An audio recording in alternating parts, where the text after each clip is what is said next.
There is the newest Dodger, Tarek Skubal, acquired from the Detroit Tigers a few days ago, and he is added into that very talented mix. Now, the Dodgers did have the best record in baseball before the juggernaut, the Boston Red Sox, came to L.A. I don't know if they still have the best record in baseball. I'm sure they're right there. But I don't believe so, because they were tied with Milwaukee at the start of that series, and they've now They've now dropped 4 in a row because they lost to the Cubs yesterday. Yeah. So anyway, Tarek Skubal defending the Dodgers. Now the Dodgers have something no other team. The Yankees don't have this. They'd be the only team that would be in the relative stratosphere. But the Dodgers have great media deals. They have tapped into, obviously, the Japanese market. Yeah, the entire Asian market, which is working out well for them. And so they have tons of money. They're well run from a business standpoint. They're well run. They've got solid ownership. They're well run from a baseball standpoint. They have a very good baseball development department, so they draft and develop well. Scouting department as well. I'm sure they have a zillion analysts, just also, like the Red Sox do. But I didn't know this until this weekend. They have not backdoor, but they have a special deal with Major League Baseball that allows them to pocket roughly an extra $70 million in revenue per season that other teams don't get.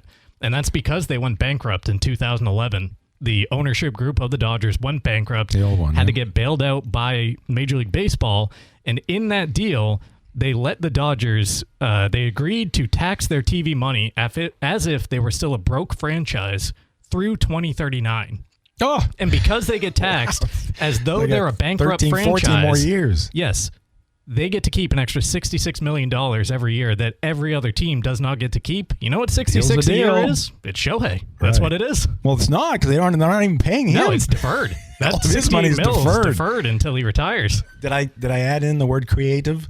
Yeah, when it comes to the Dodgers. So I mean, they got it all going on, and now they've won 2 titles in a row, and they're positioned, certainly even better positioned with Skubal on their staff to make it 3 in a row. So because I'm down on the Red Sox, I'm anti-Red Sox. Like, I'm rooting for... But you can't jump on the Dodgers, because you've been saying for the last 6 years that they didn't win a World Series in 2020. Well, they did. So you can't go over there now. What I call it the other day, a quarter of one. They should have got quarter of a trophy for that one. But no, because just from my Red Sox stance, I either want to see the Dodgers win 3 in a row, okay, to really get everybody. Well, I'm not worried about the history, and I don't necessarily like the Dodgers. To get angry. I want people to be riled up. Or I want.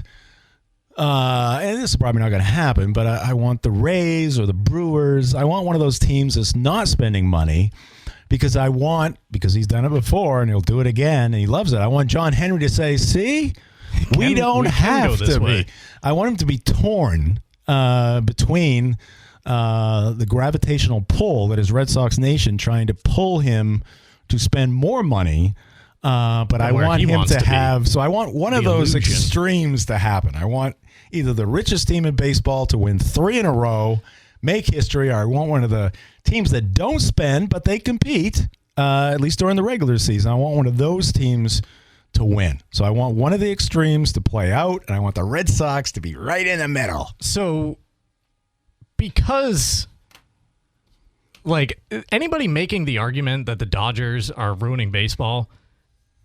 I don't want to offend you, but you clearly don't have any critical thinking skills because the actual issue is at the bottom of the league. And I mean, I probably did just offend some people out there because 28% of our drive poll do say that the Dodgers are the issue with baseball. Guess what? They're playing by the rules that are allowed for them. They're the same thing. Deal's a deal when it comes to that $66 million. Deal's a deal. It was in federal court. Right. Can't go back on that. Nope. The Dodgers are simply the Yankees from 1996 to 2011 or whenever you want to cut that off, where they were outspending everybody on a yearly basis to acquire the best talent. This is nothing new to baseball. It's just that in this social media age that we live in, everything is so short-sighted and narrow-minded that we forget the past. This has always been the case in baseball because it's the only sport without a salary cap. I want to keep it that way because it allows teams that want to use all their assets to their full capability to do so. That's what the Dodgers are doing. The issue with baseball is the Pittsburgh Pirates, it's the Milwaukee Brewers, it's the Tampa Bay Rays, it's all those teams that. But at least those teams compete. I'm not saying every year, but the Rays pretty much are in the, they're in the playoffs. They're in the conversation under Kevin every year. Cash, they figured it out. Right. And they've got good management too. Andrew Friedman, who went from the Rays to the Dodgers, talk about that extreme jump, left a lot of talent and developed a lot of talent that stayed behind in Tampa Bay, so including Chaim Bloom.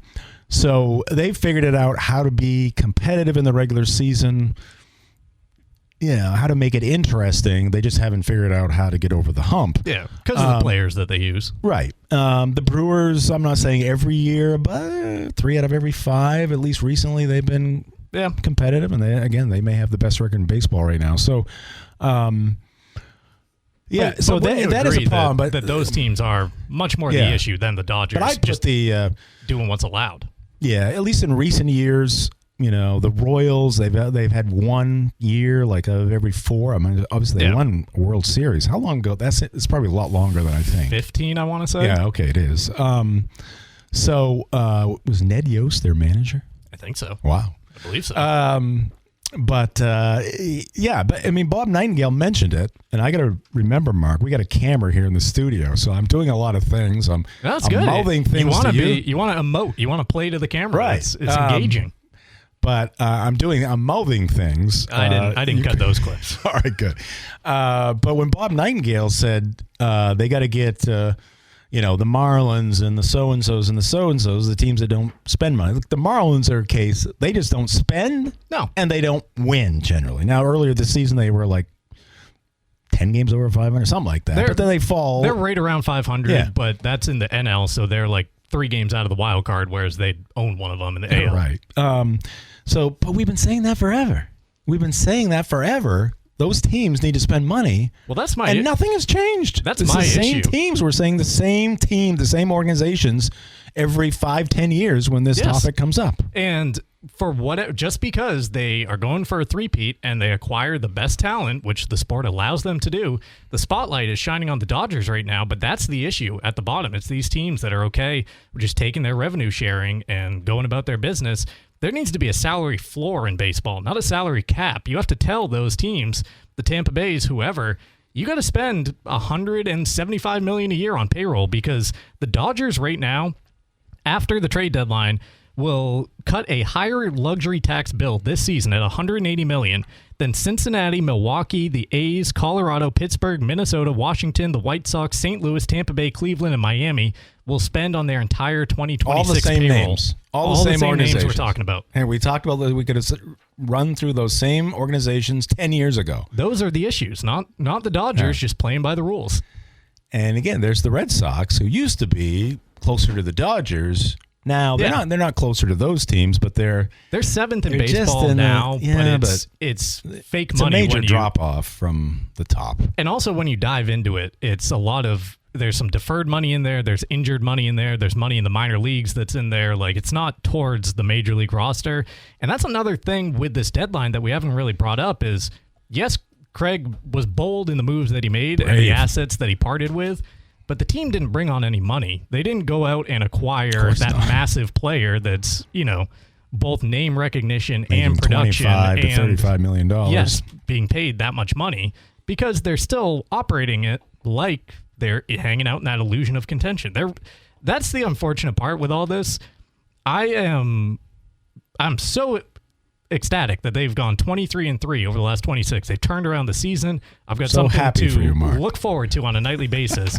But at the same time, this is proving John Henry's model. This is right where he wants them to be. Yep. Making tons of money because they're winning. So John Henry likes winning. Yeah. And he enjoys being the owner of a winning team, winning organization. 90 is a good number for John Henry because you're a winning team and you don't have to pay too much to get to 90. But he's really more concerned about the bottom line. Oh, 100%. Yeah. So interesting. I mean, if anybody should be pissed off out there, it should be Yankee fans. I mean, Bob Nightingale said right there they didn't do enough. When you look at that, and he also said he didn't think Aaron Judge was coming back, which was news to me. But I guess it is August 4th. I mean, we are heading down the home stretch here of the regular season, last 50 games or so. We'll see about that, if he's right on that. But he said the Yankees didn't do enough. They have spent, I added this up a couple of years ago, like billions and billions and billions and billions and billions of dollars this century. And they've got one championship. They've got one World Series title after spending all that. I mean, Brian Cashman, I mean, he's tight with the Steinbrenners. I mean, he's just got a job. But I mean, he's just like one of the family. Has to be, because any other general manager is spending that kind of money. Again, I'm not a fan of the Yankees. I don't tune into them that closely, but just the setup there seems like the organization was almost given to Brian Cashman rather than the Steinbrenner sons. Like, it was written in that Cashman's going to lead this thing going forward. All right, we're going to take a time out here. Coming up next, we're going to talk about the Red Sox prospects that were traded most prominently to the Baltimore Orioles with Chris. And I got to ask him, what's left? What's the rankings look like now after all those players were dealt? The Drive brought to you by Uno Pizzeria and Grill, where they have late night deals every night in the bar or lounge, 9 p.m. to close. Enjoy $6 apps, $5 cheeseburgers and pizzas at 725 Stillwater Avenue in Bangor. Order to go at 947-5000 or visit unos.com. We're brought to you by Novus Auto Glass. Call Novus Auto Glass today at 945-6688 to get your windshield repaired or replaced. And want to remind you, you can watch Ticket TV live or on demand if you missed a game from last season or the season before that, no problem. Every game available on demand at 929theticket.com and on the Ticket app. And a reminder, the 2026 fall season begins on September 3rd. That'll be Old Town at Orono High School football on Thursday, September 3rd. Looking forward to that. We'll take a break. Looking forward to talking with Chris Hatfield after this. All right, welcome back to The Drive. Jim Churchill and Mark Paulette here in the Greenway Equipment Studios. I want to remind you, the Red Sox ticket sweepstakes continues on The Drive and on the Morning Roast. It's presented by Dunnett's Appliance and Service. We're giving away 4 packs to 3 different games. One game has already gone to Derek and Bangor. White Sox and Red Sox. Good one coming up on Thursday. For Derek and Bangor. On Monday, we'll give away a 4-pack of tickets, and these are not just any tickets. They are Section 54, Field Box, Row J, August 17th to the Diamondbacks. We'll give those away on the Morning Roast on Monday, and then on the Drive on September 2nd, we'll give away 4 tickets to the Angels Series. Again, great seats. And when we give you the cue to call, which we did at the tail end of the first hour of the show, and we have some new entries in the contest. Added in Don in Bangor, Bud in Hudson, Zach in Stetson, and Sean in Lincoln. Don was a little embarrassed because we were just bragging about all the smaller towns that had called in, and when he said Bangor, he kind of chuckled. But, you know, I've lived the majority of my life in Bangor. Nothing wrong with the Queen City. There you go. All right, let's hit that Heroes Hotline for the 3rd time. And joining us on the line in this show is Chris Hatfield from SoxProspects.com. And Chris, Mark tells me you've been doing a little traveling yourself. Well, I mean, if we're going to have the show and go Sox, we might as well have the show and go Sox radio guest, right? Nice. So who am I to say no? I'm traveling today, so got to show up and post. Nice. Well, we appreciate you taking the time for us today. So tell Red Sox fans of this show out there what the Red Sox gave up and how you feel about this trade. Well, I mean, by this trade, the big one is obviously the Adley Rutschman deal, right? Yep. And I think they're acquiring a player that I would be stunned if they didn't try to extend him. I believe Rutschman's only controlled through the end of next season. With what they gave up for him to have him walk in free agency after next year would be very surprising. They gave up a haul. Really, the Red Sox gave up. They gave up their, in our actual rankings as of right now, number 2, 3, and 6 prospects in our rankings. As a car would have moved up to at least 5 because we still have Jake Bennett ranked and he's going to graduate. So call it 2, 3, and 5 right now. Ianson is seen as a consensus top 50 prospect in the game right now. By far their pitcher of the year in the system, and by far their best pitching prospect. Was selected out of LSU last year and has really taken to what the Red Sox were teaching him in terms of velocity gains. His off-speed stuff was already absolutely nasty. Again, it was their best pitching prospect by far. Kyson Witherspoon was our number 3 prospect. He was their first-round pick last year, right-hander out of Oklahoma. Hadn't had the greatest season statistically, but if you were to break it into pieces, really was a point where the Red Sox were trying to tinker with his mechanics. Depending on who you ask, I think it was either he pushed back or the team decided to dial back and go back to his college mechanics, and he really had a lot more success once he did that.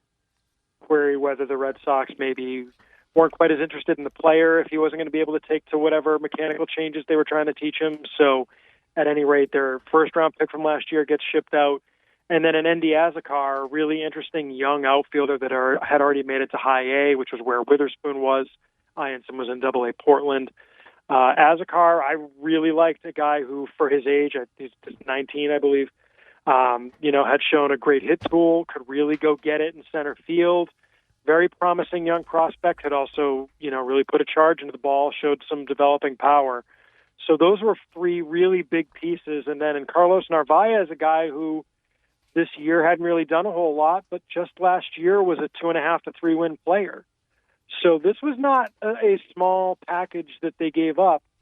But I think if you were to ask Craig Breslow, it would not surprise me if he said, look, there were only so many opportunities to really add to this team at the deadline, a team that is already up to having the 3rd best record in the American League behind their division rivals in the Rays and the Yankees.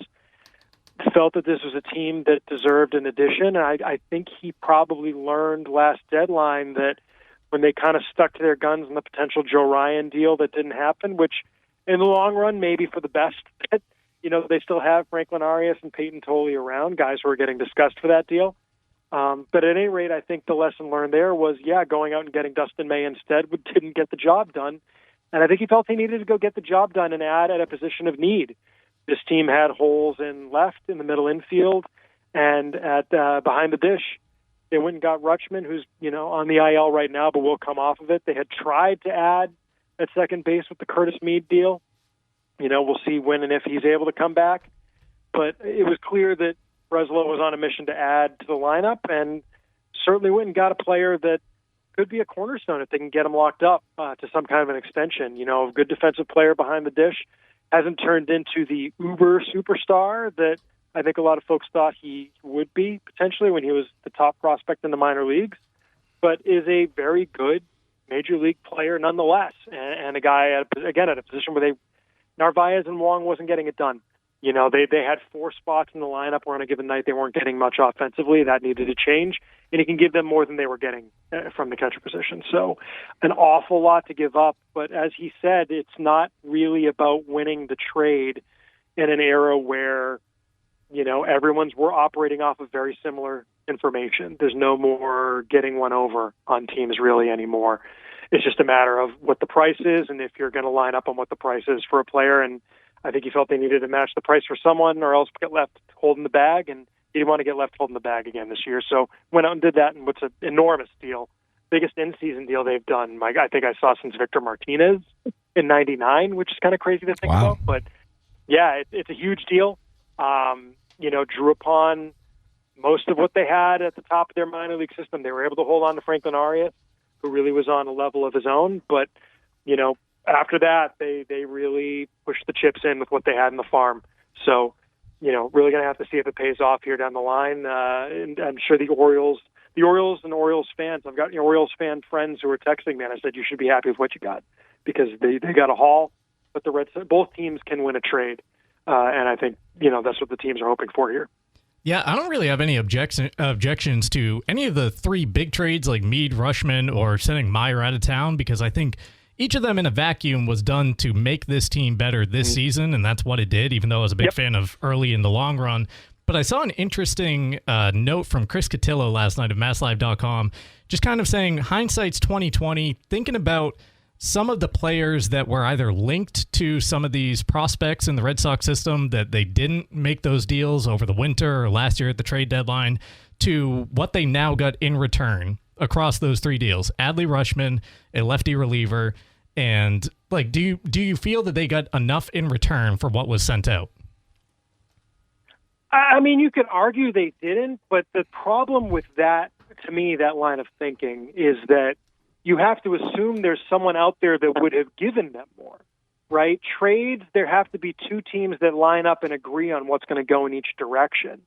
And with what we heard reported at the deadline, at least, the Red Sox were apparently talking to the Angels about Zach Neto, were apparently they called the Royals about Bobby Witt, which is hilarious. They apparently checked in with the Marlins about Otto Lopez. I'm sure while they were on the line with Paul Taboni in Washington, they asked about C.J. Abrams.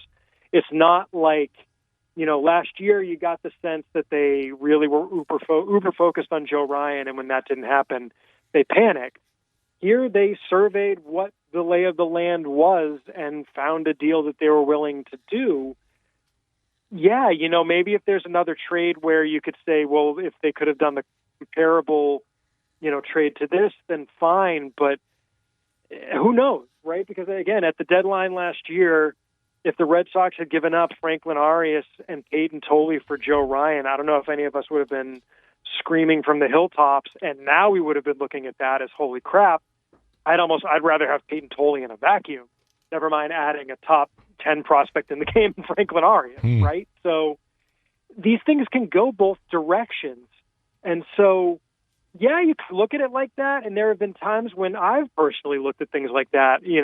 I remember when Dave Dombrowski used to have kind of a similar sort of like, I'm going out on the market, I'm acquiring a piece that this team needs, and there is a cost to that. Am I willing to pay it or not? And he would throw in one player too many, right? It would be throwing in, a Logan Allen to the Craig Kimbrell deal, for example. I remember looking at that and saying, like, why did you need to do that? Which is like, it's not that giving up Logan Allen was the problem. It's that now you don't have Logan Allen for the next trade, right? Or you have one less asset on the farm.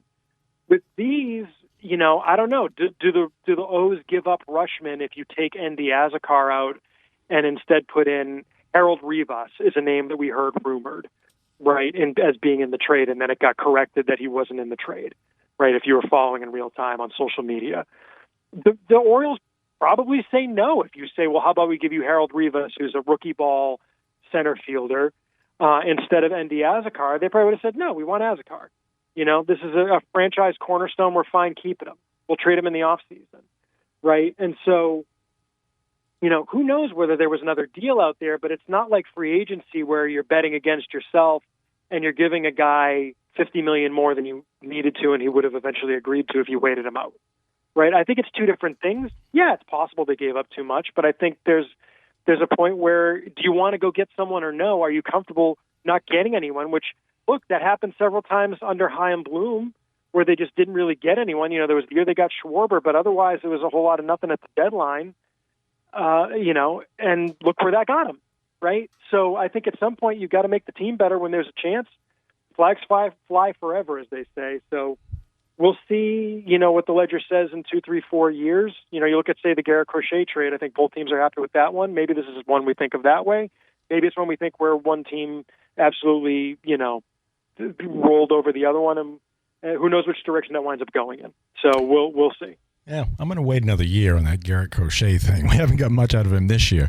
You mentioned middle infield, they needed help. Behind the plate, they needed help. They addressed the catcher position.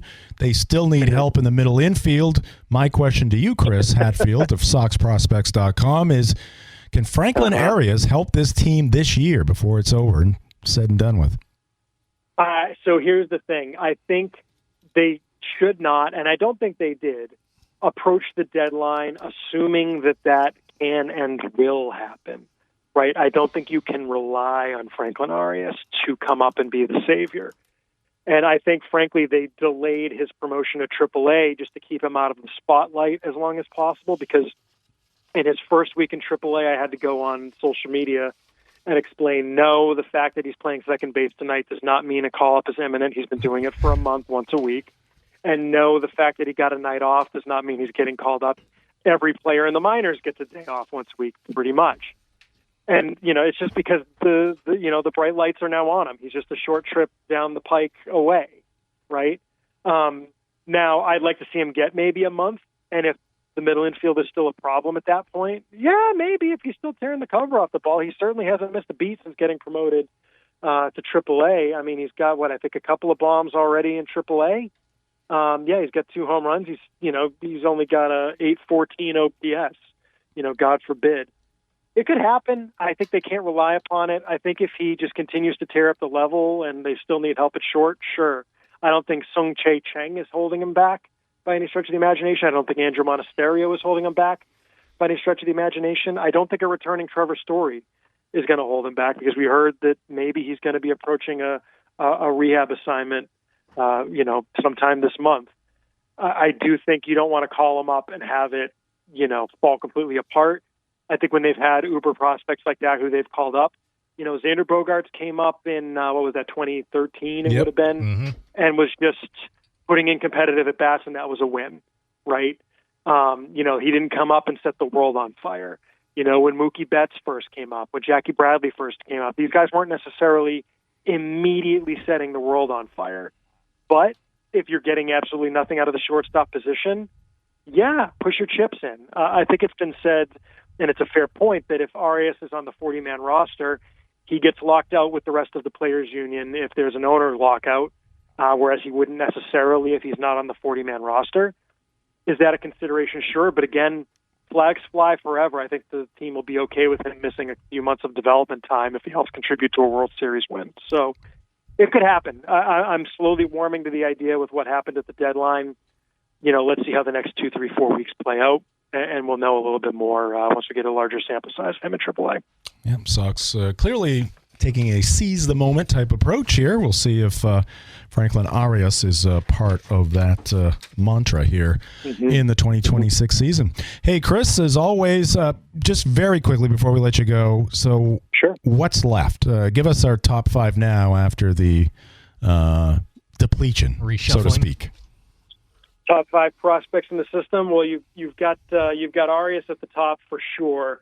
I think the 2 and 3 are clear, depending on what order you want them. Is right fielder / first baseman Justin Gonzalez, who's in Greenville, who may be most notable for people for he got suspended recently for starting a brawl after an absolutely pimping a moonshot. He hits bombs and throws bombs.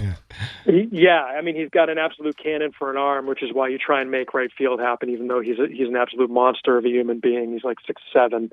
He's judgy in terms of his stature. Yep. And then Franklin Primera is a catcher who's really broken out this year. He got promoted from the Florida Complex League, where I think Baseball America had him ranked as the number 1 prospect in the league this year.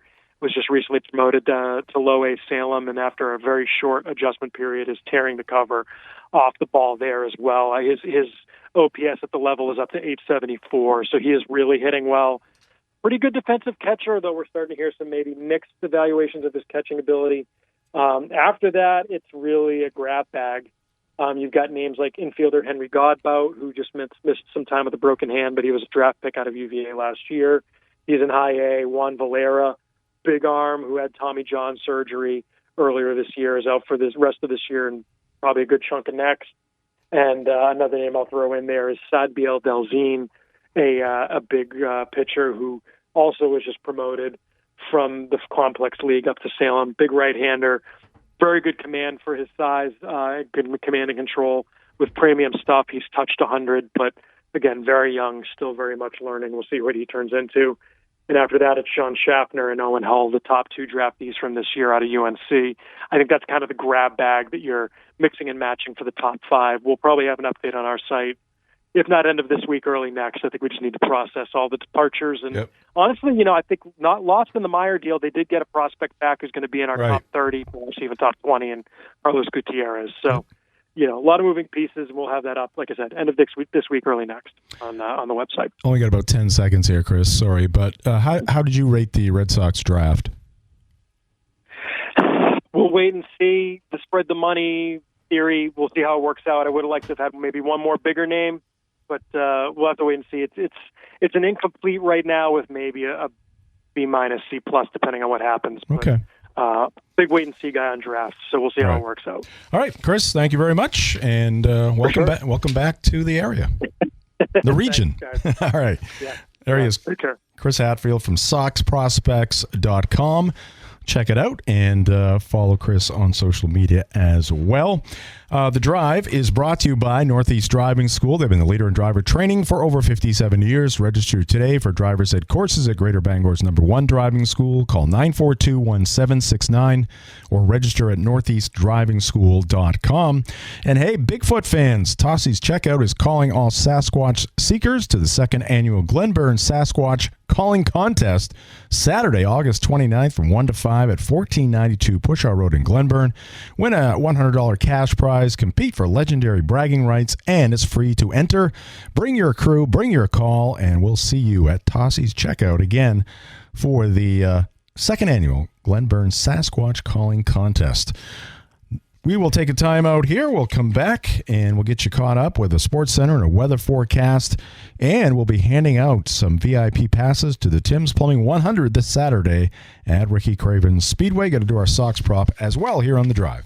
All right, Mark is tracking down some potential props for The Drive, some Sox props for The Drive here today. While he's doing that, I'm going to tell you about Bangor Window Shade and Drapery. They offer custom blinds, shades, drapery, and outdoor awnings. Bangor Window Shade, 105 Main Street in Bangor. We're also brought to you by Dean's Detailing, the leader in auto detailing for over 55 years. Renew your vehicle's appearance, protect your auto investment, look good, and feel good in a clean, shiny car. Book your appointment at deansdetailing.com. So my eye initially drawn to Patrick Sandoval because he's got a pretty neat line so far through 3 or 4 starts. It was really just his second there where he had some traffic, allowed some runs, 3.32 ERA, and he's been solid through, like I said, 3 out of 4 of those or 2 out of 3 of them.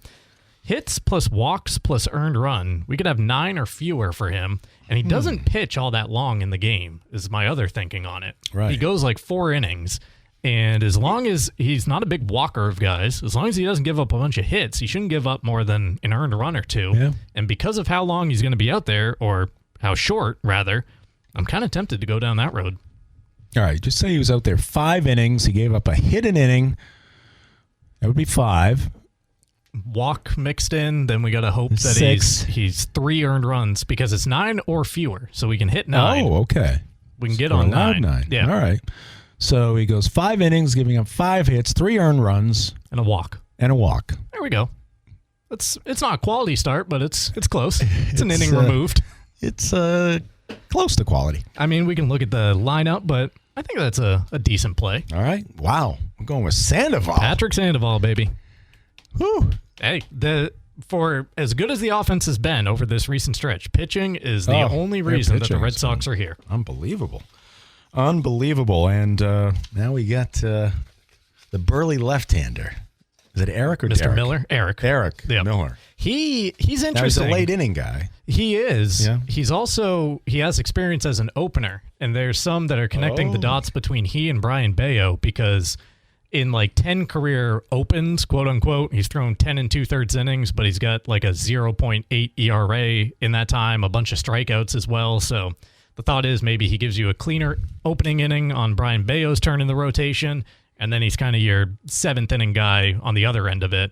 The talk around this guy is kind of like a Chapman light as far as he dials it up there with high speed, but it was Chapman before he got to Boston where he was wild as all get out. Like he was throwing balls all over the place, walking a bunch of guys. He's not comfortable to hit against. No, this especially guy, if you're a left-hander. he averages like 6.5 walks per 9, so he's a little erratic, but I think the Red Sox are thinking, we made it work with Chapman. Why can't we do it with him? Who's pitching for the Red Sox tonight? Miller and Bayo. The bulk. I mean, Brian Bayo has the best ERA in baseball this year. His numbers are ridiculous. He has the worst ERA among qualified starters and the best ERA among qualified relievers. He has both of them this season. His strikeout to walk ratio is unbelievable. It was like 1-to-1 as a starter, and it's, I don't know, 10-to-1 as a reliever. Just get him past the first inning. All right, we will take another time out here. I do want to once again tell you about the special event for our local family-owned McDonald's owners of the Bangor stores on Union Street and Main Street. But tomorrow, August 5th, I keep going with April here. Going back to April. If only. But it's August 5th. That is tomorrow from 4 to 6 p.m. from the Brewer location, 525 Wilson Street in Brewer. That's your Brewer McDonald's. It'll be the back-to-school backpack event. They are hosting it in Brewer, and they'll be giving away backpacks with some essential school supplies in those backpacks as well. And check it out, and a great cause there for our community. We'll be right back with Buzzer Beaters. Ooh, we have something to give away, too. Oh, my goodness. We you got are 4 right. VIP tickets to give away. All right, so we are going to give away 4 VIP passes to the Tim's Plumbing tent. It is the Tim's Plumbing 100 at Ricky Craven's Speedway coming up on Saturday, and you'll have 4 VIP passes. You'll be close to the action. You'll get to rub elbows with some very important people and just have a great day there at Ricky Craven Speedway for the Tim's Plumbing 100. You'll pick up your VIP passes at Tim's Plumbing, 22 Freedom Park in Herman. So dial us up on the Heroes Hotline, 992-9029. That's 992-9029. We got them. Phone lines are lit up. All right, let's go. Welcome back to The Drive. We have a winner in the Tim's Plumbing 100 sweepstakes, 4 passes to Mark the VIP. from Milford. He is fired up to be there on Saturday. All right. And in the morning roast, it was Jake from Bradford. Jake from Bradford. A couple of Fords going to Speedway. And Mark from Milford. Yep. Okay, there you go. Enjoy the Tim's Plumbing 100 coming up on Saturday afternoon. Again, they'll pick up those tickets at Tim's Plumbing, 22 Freedom Parkway in Herman. Thanks to our guest today. Had a busy day on the Heroes Hotline. Why can't I find... Jack Webb joined us on the Heroes Hotlines because I folded it up and was going to use it as a notepad over here. Jack Webb, the sports director at WVI Fox 22, now part of the Patriots pre- and post-game ceremonies on the Patriots social media channels. So congrats to Jack on that, and thank him for joining us here on The Drive. Also, thanks to Bob Nightingale from USA Today talking trade deadline. He likes the Red Sox. Likes the Says aggressiveness. they're going to zoom past the Yankees, and he thinks they might catch the Rays. And no judge. And we also chatted with Chris Hatfield from SoxProspects.com. Red Sox back home. They're hosting the White Sox tonight after a day off yesterday. Red Sox trying to continue with their red-hot baseball play. Patrick Sandoval on the mound for the Sox pregame coming right up at 6:10.